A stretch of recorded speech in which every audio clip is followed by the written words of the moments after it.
Tonight, Canada Post employees say they plan to strike by the end of the week. Threatening to walk off the job for the second time in 6 months. What it could mean for you and the Postal Service's already troubled finances. The U.S. president says Russia and Ukraine will start ceasefire talks immediately after a call with Vladimir Putin. I did say it's time, you got to stop this thing, and I believe he wants to stop. But do Russia and Ukraine see it the same way? Crushing defeat in Toronto. It's just brutal. And high hopes in Edmonton. So we're going to go all the way. Believe. Can the Oilers end Canada's Stanley Cup drought? From CBC News, this is The National with Asha Tomlinson. Thanks for joining us. Adrian is away. Mail delivery could soon be grinding to a halt again. Tonight, Canada Post says the union, representing tens of thousands of its workers, is ready to strike within days. The moment the current negotiating deadline passes, at the stroke of midnight Friday, the union says it will go back to the picket lines after being ordered back to work last December. That last work stoppage lasted 32 days and left millions of letters and parcels in limbo. As Georgie Smythe shows us, the government may have ended the last strike, but the gap between the two sides that triggered it remains just as wide as it was 6 months ago. Canada's Postal Service is once again on the verge of shutting down. CUP W, the union speaking for 55,000 Canada Post workers, says members are ready to walk off the job Friday morning. We certainly didn't want to be in this place. This strike would be the second in 6 months, an extension of a job action that started just before the busy Christmas season last year on issues like wage increases, pensions and medical leave. They were ordered back to work after 32 days. Now the extended collective agreements expire in just 3 days. Unfortunately, Canada Post walked away from the table again last week. I think that's about the third time through this process that they've walked away from the table. And they also indicated that they may change our working conditions. Canada Post is facing a large financial shortfall, more than $800 million in 2023. Last week, a report recommended changes to save money, like phasing out daily door-to-door letter mail delivery and hiring part-time employees. It points out that Canada Post is facing an existential crisis, that the financial situation needs to be addressed, and we need to be making a number of changes, starting with negotiating agreements that reflect the realities of 2025. The union rejected most of the recommendations and says it wants to continue to negotiate. Both sides are at an impasse.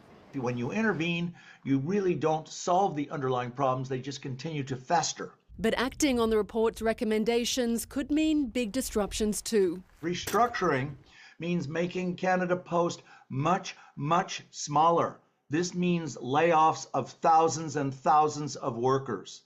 Both sides say they still hope to return to the bargaining table, but if no agreement is reached, operations like mail and parcel delivery would stop by the end of the week. Georgie Smythe, CBC News, Vancouver.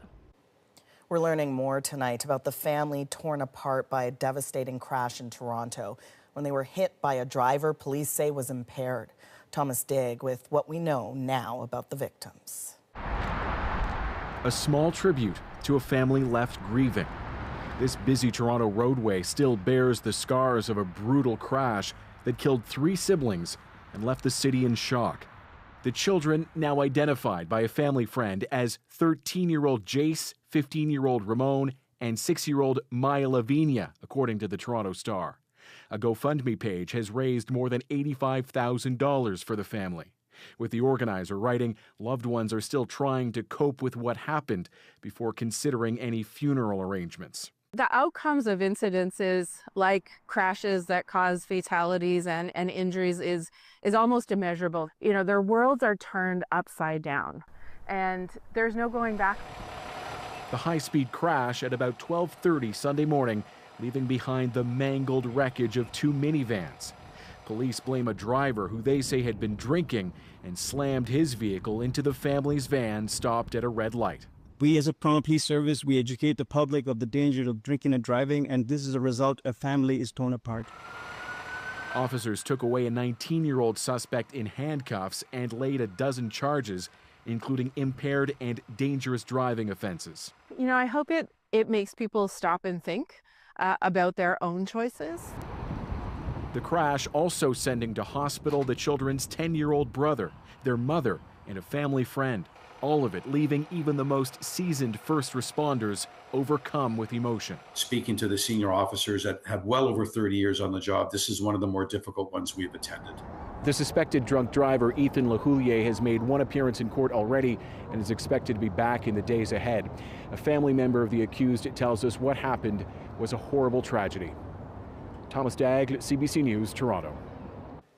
As National Transportation Safety Board investigators examine what caused a Mexican Navy tall ship to strike the Brooklyn Bridge, they confirm the bridge itself was spared major damage. They have affirmed at this point that there is no significant structural damage to the load-bearing elements of the bridge. The ship's mast snapped when they hit the bridge Saturday, killing 2 people on board and injuring several others. The NTSB said it's still waiting on permission to board the ship and interview the captain. After a marathon diplomatic call with Russian President Vladimir Putin, Donald Trump now says Kyiv and Moscow will begin ceasefire negotiations immediately, that Putin wants peace. But as Katie Simpson shows us, the signals from Moscow tell a different story. Ukrainian firefighters rush to save what they can.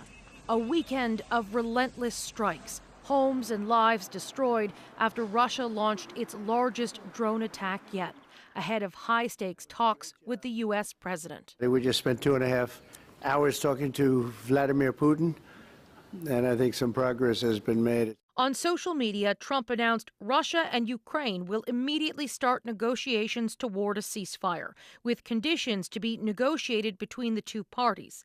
He said the tone and spirit of the conversation were excellent, and that the Vatican would be very interested in hosting the negotiations. Ukraine's president spoke separately with Trump, later telling reporters he's ready for a ceasefire and open to peace talks. We are considering a meeting of all teams, Volodymyr Zelensky said. America, Ukraine, Russia, European countries, and Great Britain. But the Russian president's tone was far more subdued. The contacts have resumed, which suggests we are generally on the right track, said Vladimir Putin, saying he's ready to work with Ukraine. He adds the root causes of the war must be eliminated. The phrase root causes alarming experts. They're basically saying Ukraine is a failed state. It should become a satellite state of Russia. And for that to happen, we need to take control. Past attempts at peace have been hampered by Russian aggression and Kremlin demands for concessions deemed unacceptable by Ukraine. Trump is trying to be optimistic in this moment. That's what I do. My whole life is like deals, one big deal. And if I thought that President Putin did not want to get this over with, I wouldn't even be talking about it, because I'd just pull out. But he seems to be distancing himself from the peace process. This is not my war. This is not the war. I mean, we got ourselves entangled in something that we shouldn't have been involved in. It's a far cry from what he promised during the election. If I were president, and I say this, I will end that war in one day. It'll take 24 hours. Trump says he's open to resuming trade with Russia once the bloodshed is over, describing it as a tremendous opportunity. The Kremlin says it would welcome a normalization of the relationship. It's a pledge from the U.S. despite the fact Russia started this unprovoked war. And Katie, there are more questions about what the U.S. is promising Ukraine in this moment. It's unclear if the U.S. plans to continue with intelligence and military support for Ukraine. Trump complained at length about how much money the U.S. has spent. Thanks, Katie. Katie Simpson in Washington. Donald Trump was also asked about Joe Biden's news this weekend that he's been diagnosed with prostate cancer, which has already spread to his bones. He called into question the timing. I think it's very sad, actually. I'm surprised that it wasn't, the public wasn't notified a long time ago, because to get to stage 9, that's a long time. I just had my physical. He suggested, without evidence, that Biden's doctors or someone else wasn't being honest with the public about his health, again raising allegations that Biden was not cognitively fit. Biden's office said he was only diagnosed last Friday. Joe Biden himself is thanking all those who are lifting him up in this difficult moment. It's one many Canadian men have experienced firsthand.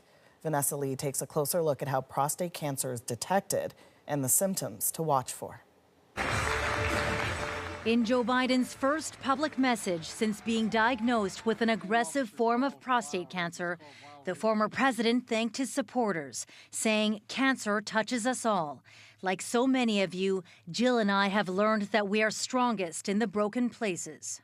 Globally, prostate cancer is the most commonly diagnosed malignancy in men after skin cancers. According to the Canadian Cancer Society, about 1 in 8 Canadian men will develop it, and 1 in 30 will die from it. Prostate cancer can either cause local symptoms where the prostate is, it sits just below the bladder, and so it can block flow of urine so that men have a weak stream and difficulties emptying their bladder. Some men over the age of 50 will often have these symptoms that are unrelated to prostate cancer, just as the prostate grows. Nonetheless, it's always worthwhile checking those out. Doctors say prostate cancer can often be detected early with a blood test that is known as a PSA. Biden's last annual physical as president was in February of 2024. At the time, his doctors said there were no new concerns. I would be interested to know what his PSA was the last time it was checked. It's sort of hard for me to believe that if he's had a PSA within the past year that was normal. Usually prostate cancer doesn't go full throttle like this. The 82-year-old's diagnosis has prompted an outpouring of support. Prime Minister Mark Carney posted, "You've always had a deep commitment to family and faith, and I'm hopeful that both will carry you through this." Doctors say the fact Biden's cancer has spread to his bones means it is no longer curable. But there are treatments that can possibly control it for years, including hormone therapy to slow the growth of cancer cells. Vanessa Lee, CBC News, Montreal. The U.S. Supreme Court has cleared the way for the Trump administration to revoke temporary status for some Venezuelan migrants that protected them from deportation. The brief ruling will allow the Trump administration to detain and remove some 350,000 Venezuelans amid an effort to rapidly ramp up deportations.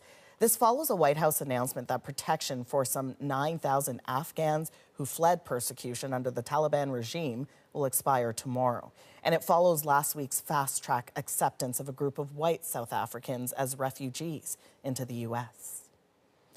Aid is once again trickling back into Gaza tonight as residents of Khan Yunis, the second largest city, are being told to get out. Briar Stewart now on the attack Israel warns is coming. And a warning, some images may be difficult to watch.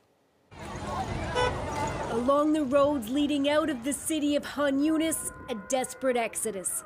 Families carrying and dragging whatever they can.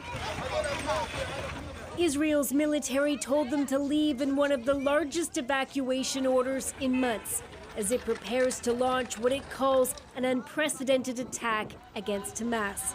But these families say they're the ones trapped in an inescapable war. We don't want anything, just open the border. Take Gaza. Just get us out of this country, says Shireen Zakam. Israel vows it will take control of all of Gaza. It also says it's lifting its 2.5-month blockade on aid. Israel's prime minister says he's only doing that because of mounting political pressure. We can't allow a state of starvation from both a practical and diplomatic standpoint, he said. Benjamin Netanyahu said only a basic amount of food would be let in. And in a statement, the leaders of Canada, the UK, and France called that wholly inadequate. We call on the Israeli government to stop its military operations in Gaza and immediately allow humanitarian aid to enter. The World Health Organization says Gazans are starving. The most extreme cases are among the most fragile. Maya El-Arja is nearly 2 years old and weighs just 6.5 kilograms. Her mother told a videographer working for CBC News that she suffers from malnutrition and diarrhea. Her life was normal. She used to walk, play, laugh, she said. Now all she does is sleep. Aid groups have been warning for weeks that Gaza is on the brink of famine.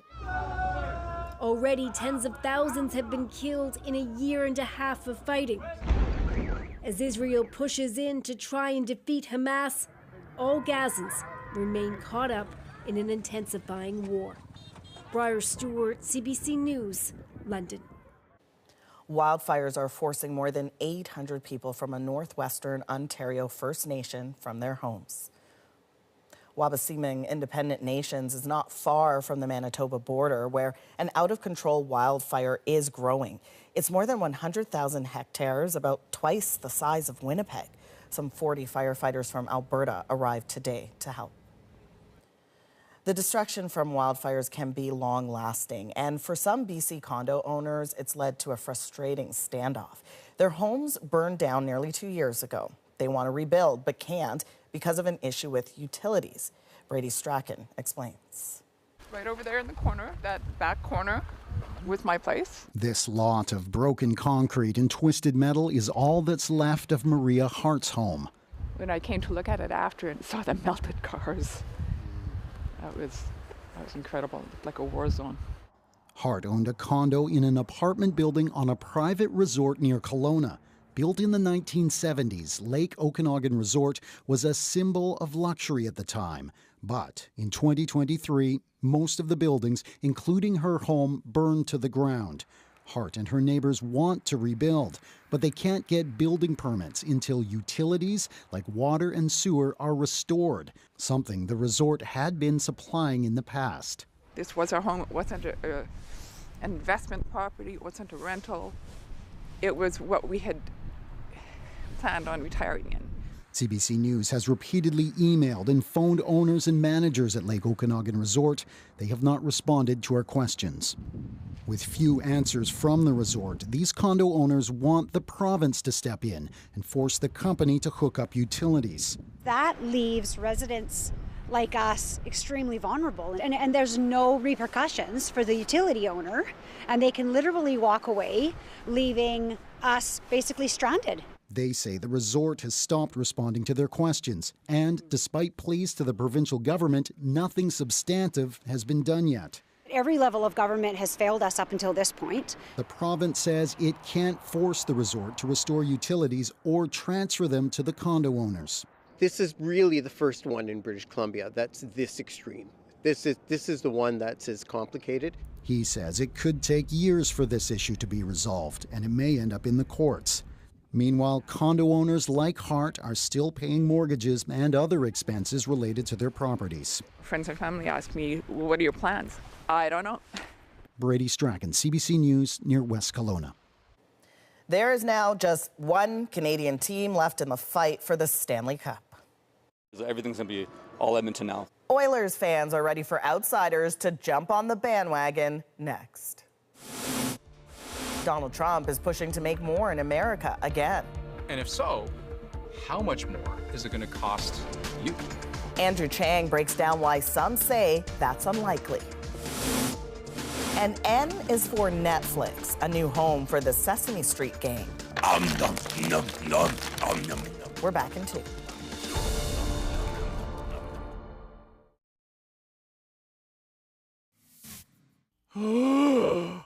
Whoa. Num, num, num, num, num, num, num. Sesame Street has found a new home on Netflix. The streaming service says it will start airing new episodes later this year, on the same day as they also air on PBS. The staple kids show had been searching for a new partner for months, ever since Warner Brothers Discovery announced it was not renewing its deal. The Edmonton Oilers are set to face old rivals this week as Canada's last hope to bring home the Stanley Cup. The Oilers won 8 of their last 9 games, shaking off injuries and emerging as a real contender. Now they're set to face off against the Dallas Stars, a team they'll have to beat to win the Western Conference and stay in the hunt. Paige Parsons shows us who's rooting for Canada's team. Edmonton has won the game and the series! Edmonton Oilers fans say this is the year the team can take the cup. You watch, we're going to go all the way. We want the cup! As this year's playoff run heats up, Oilers diehards are once again welcoming fans of other Canadian teams to hop on the Edmonton bandwagon. All Toronto fans are all going to be Oilers fans now, so including all Winnipeg and Vancouver's, everything's going to be all Edmonton now. We have Leon Draisaitl and Connor McDavid. I think this fan base reaches far more than the city of Edmonton. The Oilers are the last Canadian team standing in the playoffs, facing off against the Dallas Stars starting Wednesday, knowing some fans are shifting allegiances to back them. Obviously, there's going to be some Flames fans or Toronto fans that probably aren't cheering for us. The pressure is on now. Winnipeg Jets fans' hopes were dashed on the weekend. The Toronto Maple Leafs are out too, and some of their fans are fed up. There was more jerseys on the ice in the last 10 minutes that I saw jerseys in the stands. Like every year, it's the same song and dance. It's just brutal. Even Canadian skaters playing against Toronto say they don't envy the pressure Leafs players were under. It's got to be tough on those guys to walk to the rink every day and not feel that, because you see the way the fans treat them at the end. Like, how do you not feel that every single day? And so it's all on Edmonton, facing a more formidable version of Dallas than last year. They traded for Mikko Rantanen. He's one of the best players in the NHL, so they have the star power that maybe they were missing a little bit last year. But this sports writer adds that the Oilers are now more experienced too, that they have the depth and the talent to win. I think the general hockey fan in Canada will be cheering on the Edmonton Oilers. They want a Canadian team to win the Stanley Cup. They want to bring it back to Canada. They meet the Stars on Wednesday in Dallas. Paige Parsons, CBC News, Edmonton. As measles outbreaks grow in parts of Canada, an appeal for parents to get their kids vaccinated. That injection could save your child's life. The concern patients here could face life-threatening complications. Next. Donald Trump is pushing to bring manufacturing back to America. And that's where Trump's plan crashes into this wall of reality. What that could mean for the prices you pay. And why it's not a matter of if, but when Mount St. Helens erupts again. Here's why the next eruption won't look like 1980. The National takes you deeper into the stories shaping our world. Next.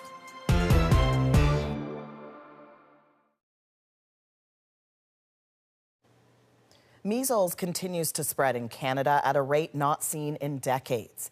Since measles was eliminated back in 1998, an average year saw around 90 reported cases.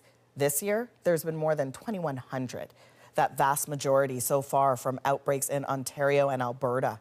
Most of the patients, kids and infants. And as Jennifer Yoon shows us, even if they fight measles off, a fatal threat can still linger. A happy, healthy child suddenly gone at the age of 10, killed by a measles infection. The fact that it was measles, I just couldn't get my head around it. Little Renee was infected as a baby, too young to get the jab, but unable to avoid being exposed during an outbreak in Manchester, UK. She seemed to recover, but the virus stayed dormant in her brain for years. When it woke up, it caused seizures before robbing Renee of the ability to talk, eat, then stay conscious. They told me that it was going to be fatal and she'd have no brain activity. The disease is called subacute sclerosing panencephalitis, or SSPE. It happens to 1 to 2 people out of 10,000 overall measles cases, though the risk level rises to 1 in over 600 if an infant gets measles before they're 15 months old. There's really not much that you can do. This doctor has treated it in a developing country. We wouldn't normally think about it in our setting, a developed world setting where measles had been eradicated. But now she worries someone might die of measles complications like SSPE in Canada, as the worst outbreak in almost 3 decades rips through unvaccinated children in Ontario. The province has been trying to encourage people to get immunized, yet cases this year continue to multiply faster, mainly in rural farming communities with religious objections to vaccination. These beliefs are deeply embedded. When you have pockets of unvaccinated people, it will spread in those communities. Rebecca's sadness is tinged with rage. She says her child would be alive if others were immunized against measles. Now she wants others to understand the stakes. That injection could save your child's life, like it could have with my child. Jennifer Yoon, CBC News, Toronto. Now it's time to dig deeper into the stories shaping our world. 45 years after the deadliest volcanic eruption in U.S. history, scientists say Mount St. Helens will blow again this century. You can kind of even track how that magma is moving up through the throat in more detail than was possible in 1980. Why this time we'll be better prepared. But first, Donald Trump wants to bring manufacturing back to the U.S. What would it take to turn that rhetoric into reality? In short, it's going to take billions and billions, if not tens or even hundreds of billions of dollars. Andrew Chang, host of About That, looks at one industry where experts say that is going to be a real challenge. When Donald Trump makes a trade enemy of China, arguing the U.S. buys way too much from them. Last year, China made $1 trillion off trade with the United States. That's not right. You have to consider how much of that is Americans buying clothing made in China. Estimates are about 30 to 40%. But this wasn't always the case. Apparel used to be produced in factories in Canada or in the United States. Much of that was then offshored, especially when China joined the World Economic Council. You know, they became part of that supply chain. And that meant pretty quickly the U.S. got cut out. Just take a look at how many fewer Americans have jobs making clothes today compared to 30 years ago. The Trump administration's goal, of course, is to bring that golden age of American manufacturing back and to put that money back into the pockets of Americans. If we do not protect our nation's manufacturers, we lose a fundamental part of who we are as a people. And it is a popular idea. Americans, by and large, would rather buy stuff that's made at home. One survey showed 82% of people said they would buy more made-in-America products if they were sold more widely. But, of course, to use clothing as an example once again, there's a reason the U.S. now imports a majority of what Americans wear from Asia. The price of clothing has gone down dramatically, and that was primarily due to the offshoring of production. Yeah, it's just cheaper. Consider this. Say you bought a big old box of anything in 1970, and it cost you $75. Doesn't really matter what you bought, because if we take average US inflation into account, buying that same box of whatever would cost you more than $600 in today's dollars. So unfair, right? But now, let's say we're talking about a 1970s coat. Same price, but 50 years later, inflation in the apparel industry is tiny compared to how much more expensive everything else has gotten. That same coat in today's dollars will cost you around $167 today. That essentially speaks to China's overall price suppression effect by being able to provide to us low-cost apparel at a mass quantity. So we wanted to know, can the U.S. bring something like apparel manufacturing back to America without forcing every American to break the bank? Let's go through it. So let's talk about shoes. How much it costs to make a pair and how much you can reasonably sell that pair for. What will the market bear? And we'll use a pair of Nikes made in Asia as an example. Retail price, $100. A few years ago, the head of Nike's footwear sourcing program said, on average, on that $100 pair of shoes, figure 25 of those dollars is the cost of actually making the shoe in the factory. Which makes it sound like Nike's making $75 profit on every pair of $100 shoes, which is insane, but of course, we're not done. That $25 production cost is really just the Asian factory. The material, the labor, all of it. But that's a long way from the shoe being on your foot, right? You gotta send those things across a whole ocean. Shipping and insurance, add another $1 onto the total cost. And US duties, which was pre-tariffs, about $2.50. So now we're up to around $28.50 to bring those Asian-made shoes into the United States. But then Nike has to tell people that it's got some cool new shoes, right? There's marketing, paying for operations here in North America, labor, so on and so forth.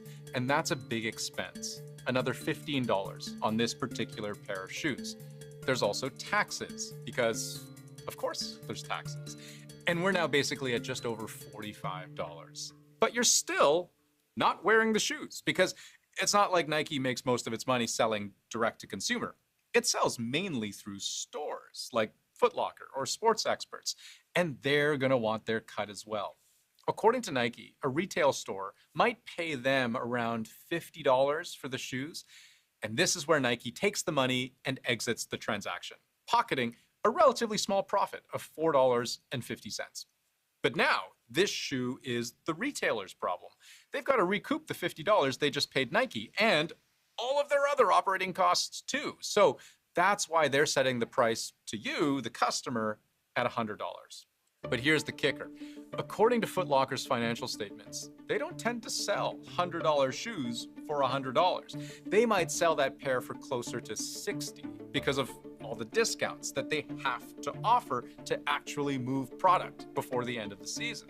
Unfortunately, there's a lot of stuff that bombs. It hits the shelf, it doesn't sell, so now it has to go on sale. When retailers, they set up the initial price, they will already factor in how much discount they plan to offer in the future. So all of a sudden, you've sold a $50 shoe for $60 for a measly $10 margin, and that's got to pay for your own marketing, your employees, overhead costs, and ideally, you make some kind of profit. Otherwise, why did you bother buying and selling the shoe in the first place? Apparel is generally low margin. There just isn't a lot of wiggle room at all. This, ladies and gentlemen, is what the market will bear. This is the low cost and the equilibrium that this one slice of the apparel industry has reached. So now let's ask Trump's question. Can all of that start and finish in America? And if so, how much more is it going to cost you? If we look at apparel manufacturing today, there are a couple of big things that China has that the US doesn't. The first is cheap labor. If there's something very complicated, like a ski jacket that has many complicated steps, that is so labor intensive that at times it's just not possible in the US to produce such a thing and be affordable at the retail level. Yeah, because American workers are just paid more. And that's true not just in clothing, but across all manufacturing. As of mid-2024, the average manufacturing worker in the United States earned close to $30 an hour. Compare that to under $7 an hour in China. Some of that we can attribute to much harsher and, by Western standards, unethical labor practices. But China also has a much bigger population and a massive pool of workers ready and willing to do this kind of work for $7 an hour, which, we should say, does go further than $7 would here in Canada or the United States. On average, the cost of living in China is similar to the labor discount, anywhere from a quarter up to half of what it costs to live here in the United States. It's a huge population, especially the industry has been going further and further into the backcountry of China, where there are millions of people who, they work in rice fields and they're being given jobs in factories. They may not have many economic opportunities. So working in a garment factories can be a great choice or a very attractive choice to many people living there. So how would a factory in America even begin to close that gap? Well, the Trump administration has an idea.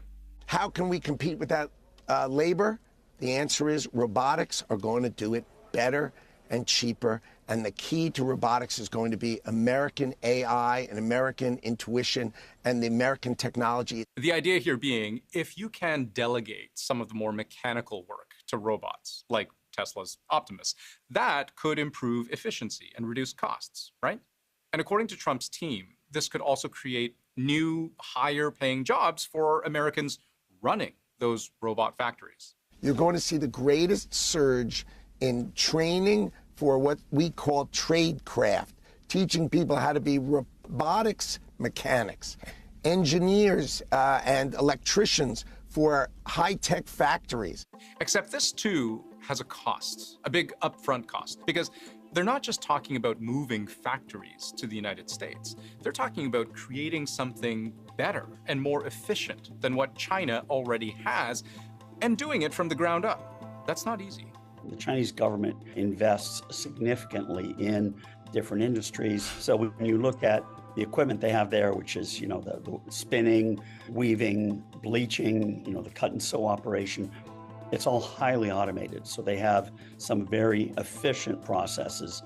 They're very good at producing large volumes at low cost. In fact, in 2015, Nike actually tried to create a highly automated factory in Mexico. The goal being pretty similar, to get robots to put together the tops of its sneakers in 50 to 75 seconds, a job that would normally take a human well over 10 minutes. But less than 3 years later, it all fell apart. It just didn't work. The cost of automation, they were trying to automate the process, the cost of labor, the learning curve, the productivity levels were not able to justify the cost of producing that shoe versus the price that they could get for it. And even if you could get a whole slate of brand new US factories filled with robots doing all the work, experts agree they still need the materials to work with. If I try to keep everything US made, it's almost impossible. At some level, I have to still use the thread. I still have to use the buttons or something that is produced in China. In order for the United States manufacturing to catch up, we would have to invest in lots and lots of infrastructure in the entire apparel supply chain. In short, it's going to take billions and billions, if not tens or even hundreds of billions of dollars. They could probably produce apparel in the United States or Canada, but it would be at least probably triple or quadruple the cost of what they can produce in Asia. And that's where Trump's plan crashes into this wall of reality. Because are you willing to pay $400 for a $100 pair of shoes? Now, let me take one step back, because everyone we spoke to did agree there are some industries where it could make sense for the US to invest in reshoring, building weapons, or making pharmaceuticals, for example.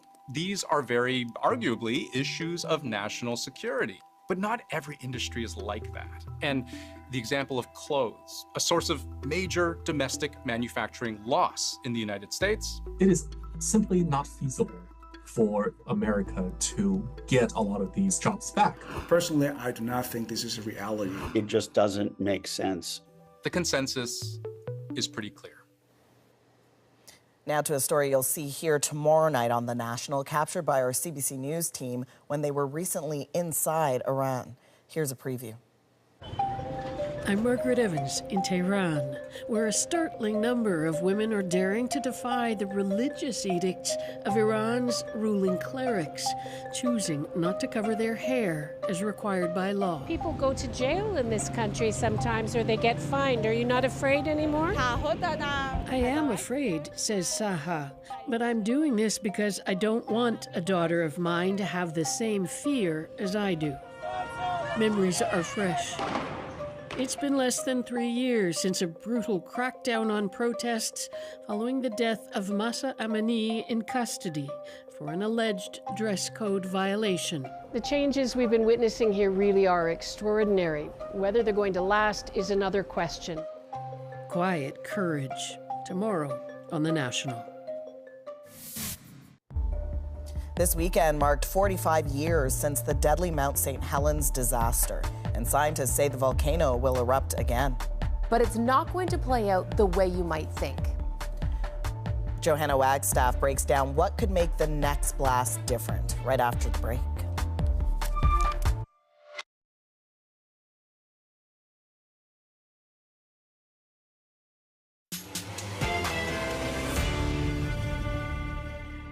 Washington State's Mount St. Helens eruption 45 years ago left a lasting legacy, including changes on how volcanoes are monitored and modeled, key for early detection before an eruption.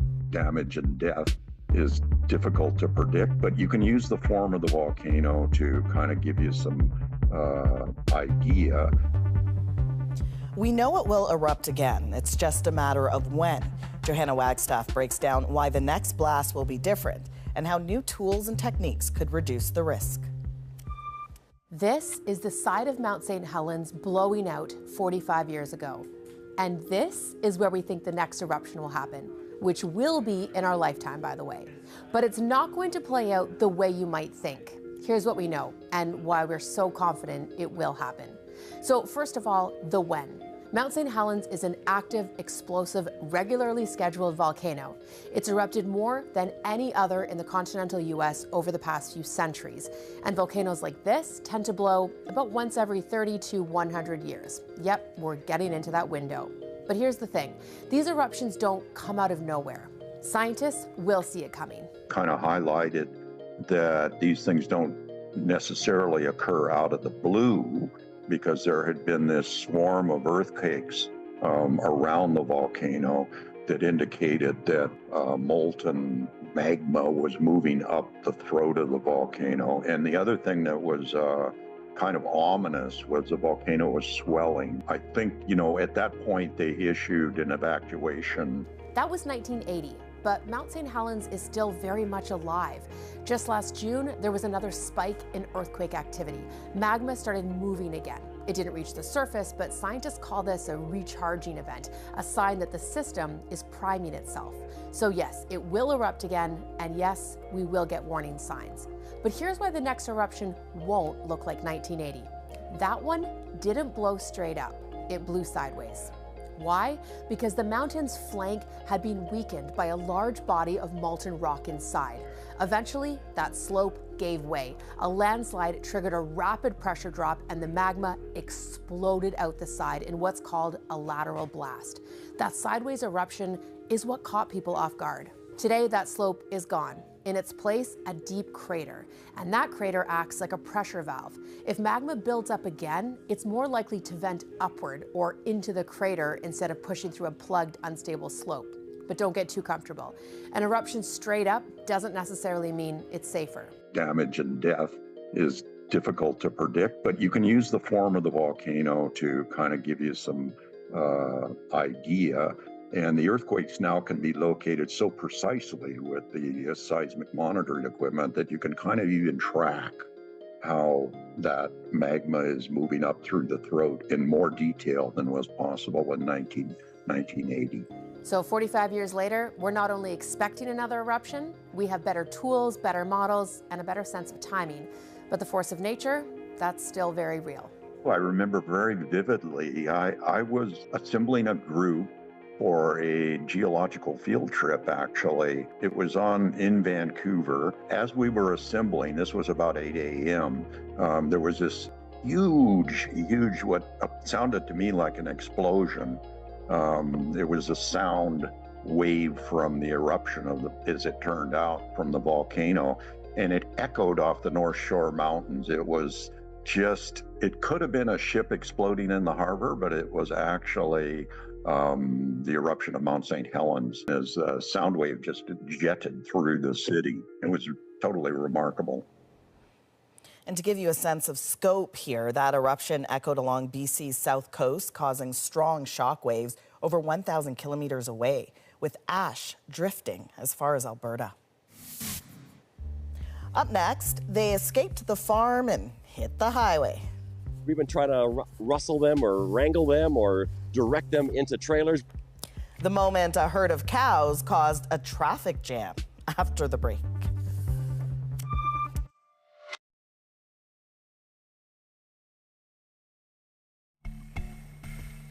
Now that's something you don't see every day. A small herd of cattle ended up on a busy highway north of Toronto over the long weekend. The animals caused delays for hours. Authorities were called to the scene to try and herd them to safety. The utter chaos that ensued makes our moment.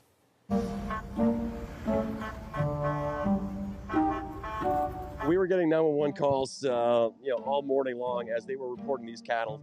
They got into a construction zone in between the lanes, and then they were going northbound. They turned around and go southbound. They were going all over the place, and they were charging officers. They were charging people. They're disoriented. They're scared. They don't know what to do. I think one of the things that I heard is that the cattle got spooked with some thunder and lightning that happened overnight. They got out of their enclosure, whatever that may be, and when they finally got on the highway just around 2 o'clock, that's when we were notified. So it's been a tough day for these cattle. They're exhausted, they're tired. Obviously, it was certainly a very huge distraction for anyone going down the highway. The farmers are here right now. We've been trying to rustle them or wrangle them or direct them into trailers. Can you get ahead of them? We're going to block this completely. You can't make this up. And you know, I would have never expected this to happen on the Friday of a long weekend. You got that right. You cannot make that up. It didn't take long, of course, for the internet to milk this moment. The cow puns online are relentless. I will refrain from using any more. But definitely a wild scene on a highway known for its tremendous traffic, right? Thankfully, everyone, humans and cows, made it out safely. Thank you for being with us. I'm Asha Tomlinson. Take care.